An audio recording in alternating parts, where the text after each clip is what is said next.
Hey players, Rick here for Game Trade Media. We're at the Alliance Open House, and I've got Todd from AEG, or Alderac Entertainment Group. Alderac Entertainment. To tell us a little bit about this particular game and one other. We'll get to that one, but tell us about War Chest. Okay, so War Chest is in stores now.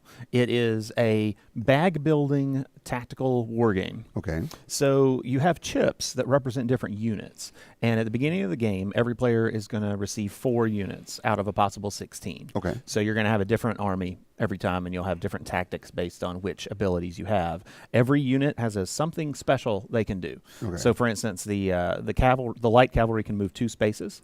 The swordman can, after he attacks, he can move, which normally attack is 1 action, move is 1 action. Okay. So every unit has something unique they can do. Nice. What you're attempting to accomplish is to get your chips on the board to control different areas. So if you'll notice, there are these areas that have little illustrations on them. Okay. Those are called control points. What you need to do is have one of your chips there and then take control of that space, which lets you put this little token on to show that you now own that space. Okay. Of course, your opponent's going to be trying to do the same thing, Right. and there's a limited number of spaces available. Sure. You need to get all of your control chips on the board in order to win the game, but there's not enough control areas to be able to get them all out without having to fight your opponent at some point. Now, this is a 2-player game, 1-on-1 or 2-on-2 as teams. So when you form teams, you're going to use this additional space here that is darker. Okay. And that's what lets you have a few more control areas you can fight over. Okay, cool. You begin the game with 2 of them at the beginning, because whenever you play a unit onto the board, you have to play them into one of your Control cities that you control. Okay. Now, the way you play the game is once you've gotten all your units, you're going to take one of these bags. All right. These beautiful bags. You're going to take 2 of each of the units that you've received and put it in the bag to start. So we'll take 2 pikemen, 2 light cavalry, 2 lancers, and 2 swordsmen, and plop those in the bag. All right. And then you also have a special coin called your royal coin that is a generic coin that goes in the bag, and it has certain uses throughout the game. That sounds great, and it has some. I like hefty weighted tokens and such, so I can feel that, and that's great. We've gotten a lot of compliments on the tokens, so we're real happy with how they've turned out. All right, so what do I do next? So when you begin play, both players are going to reach in and draw 3 coins out. And they're not going to show their opponent what they have. But for the purpose of this, we'll let everybody see at home what you have. So after you've drawn your coins, there's a few things you can do with them, depending on how you want to use them. All right. So you can take any coin from your hand and discard it. We consider this our discard area. Discard it face down. Okay. Any one of them. Just take any one of them. Doesn't matter which. That lets you take a coin from your reserve, which are the ones that didn't go in your bag originally, and place it into your discard as well. Okay. That way you're going to recruit more, because when your bag runs out of coins, you're going to refill it from your discard. Nice. That's how you can kind of customize your army and decide what you need to do. Okay. The other thing you can do with a face-down coin is to take the initiative. There is a coin out here that has both houses on it as we flip it over. And if you take the initiative during a round, you'll have it at the beginning of the next round, and your opponent can't claim it again. So once one player has claimed the initiative, another player can't claim it back, so you can lock it in that way. Finally, you can discard a coin face down to pass, but I found that most people rarely do that. They're going to be doing something, but the option is there. Right. Then you have actions you can do with coins face up. The most basic one is to deploy a unit. So you can take a unit, either one, and deploy it on one of your cities. Now it's out there. Nice. The other thing you can do with coins face up requires you to have matching coins in your hand. Okay. So let's assume that instead of the Lancer, you had this coin in your hand that matches your cavalry. Right. At this point, you could discard the matching coin face up, and then it would allow you to move that unit to 1 space adjacent. Oh, just 1 space, not its actual movement. Well, okay, so a normal movement for a unit is 1 space, but the light cavalry has what we call a tactic. Discarding the same coin face up also lets you perform its tactic. His tactic happens to be move 2 spaces. So then I could... You could move there and be ready to claim it. Right. The other actions you can take, if he is on a unoccupied space or one that your opponent controls, you can discard the matching coin to then replace that space with your marker. Nice. And take it. But that is a separate action, so you have to get there, then you have to do another one to do that. And finally is attacking. So let's say that your opponent had a marker there. Okay. You could discard the matching one to your unit to perform an attack which would remove them from the game. Okay. Now, when they are attacked and killed, they're removed from the game permanently. Oh, they're not put into the discard. They don't go to the discard for the future, so there is a game of attrition going. That's why you have to constantly recruit and refill your bag. Wow. So the game goes back and forth that way. Once you have no more coins left to play, you'll draw 3 more. Okay. Once your bag has run out or you're unable to draw up to 3, you'll draw however many you can. Then you'll take your whole discard, put it in your bag, and continue to draw to complete that part of the round. And like I said, there's 16 possible units in combinations of 4. When you do a 4-player game and you have 2 teams, instead of having 4 units, each player has 3 units. But you still get a lot more variety on the board on what you can do. There can only ever be 1 of any unit on the board. So if you have this light cavalry on the board, you can't deploy another light cavalry there. You can just work with this one. Now, should this one be eliminated by your dastardly opponent, you can then play another one out of 1 space. And what's even better is once you've taken control of areas farther out, you can now deploy to those as well. Okay. And that is War Chest. Nice. And you said this is available now? It is available now. It's in stores now. And what is the price point on this? $49.99. Nice. I mean, you see the token tray here is chocked full of more bits and pieces, which is amazing. And so I'm guessing that when you set up your 4 units, you can pick your 4 that you want to use. You can do it any way you want. In the rule book, it talks about drafting or just being dealt for them at random. There's also some preset setups they put in the book based on historical battles that kind of give each side the units that they brought to the battle. I can dig that. Different things like that. But yes, and you can play it however you like. You can choose, you can draft, you can be dealt blind. That's very cool. So make sure you go to your friendly local game store and pick this up. But you brought something else to show us as well. I did. I brought a new one that we have coming off to the side. This November. All right, I'll take that. So we brought with us Scorpis Freighter. This is a prototype version. This is coming in November.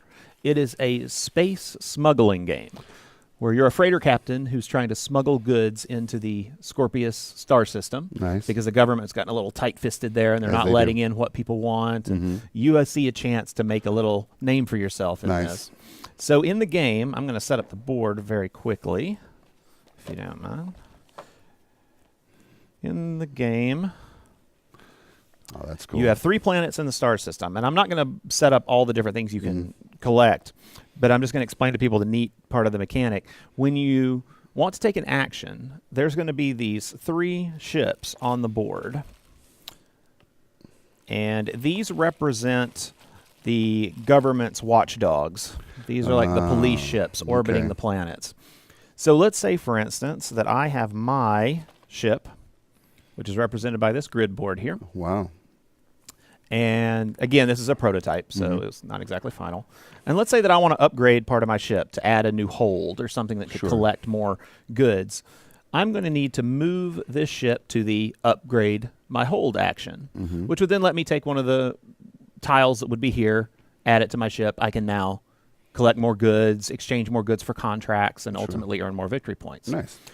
My opponent, when it's now his turn, after I've done that, could move any of the ships as well. These don't belong to a particular player. Sure. So, for instance, if he wanted to upgrade the technology on his ship, he could move it here. Or if he wanted to upgrade one of his crew members, he could move it here.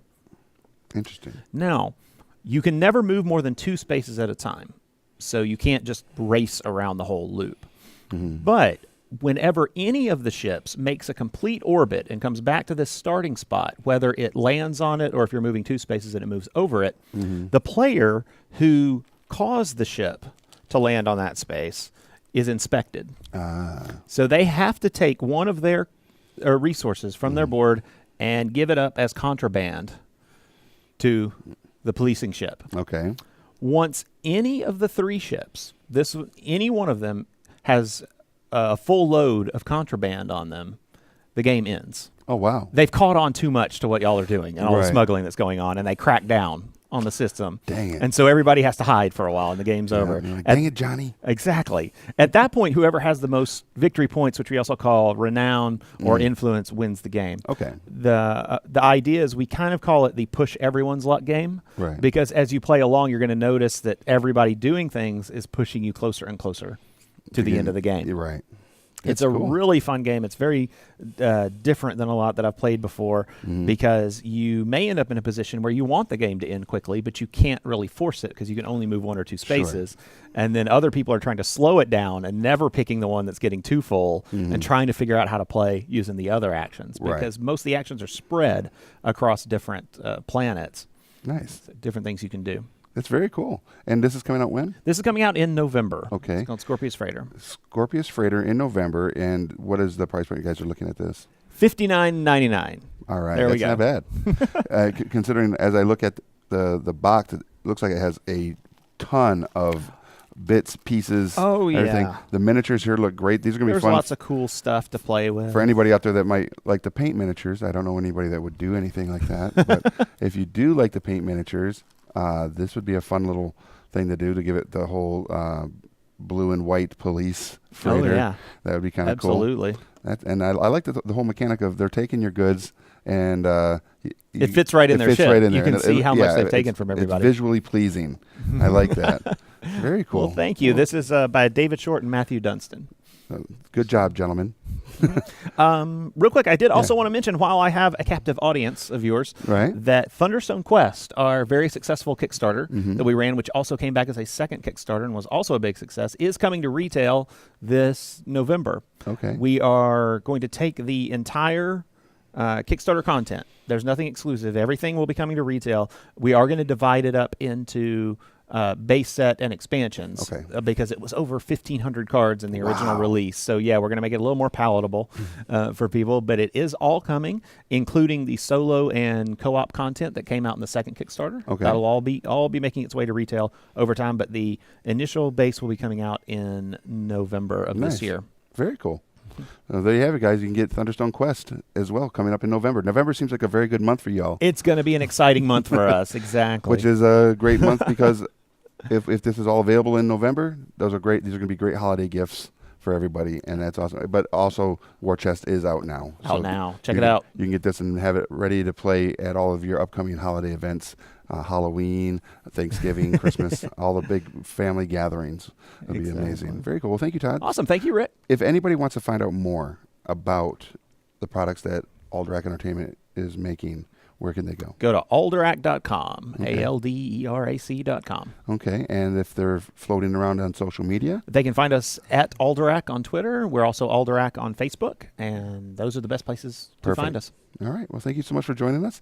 And everybody out there, make sure you go to your friendly local game store, let them know you saw this content, and you want to pick up Scorpis, Freighter, and the War Chest, and then again, Thunderstone Quest later on this year in November. It'll be amazing. I'm Rick. This is GTM, and I'll see you at the game store.